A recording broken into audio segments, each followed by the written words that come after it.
Lubuk Sikaping, 2 pelaku kepemilikan narkoba diamankan Sat Narkoba Polres Pasaman, ialah RF dan rekannya AP.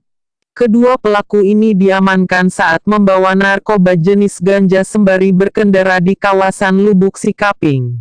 Kasat Narkoba Polres Pasaman, Ibtu Roni menjelaskan, penangkapan atas kedua pelaku ini terjadi Jumat, 26 Oktober, sekitar pukul 18.45 waktu Indonesia Barat.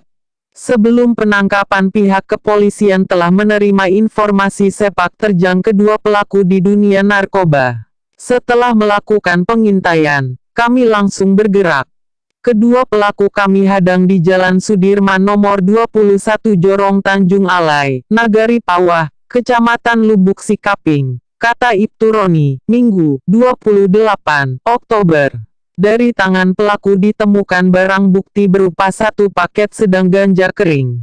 Selain barang bukti berupa ganja, kami juga mengamankan sepeda motor yang dikendarai para pelaku.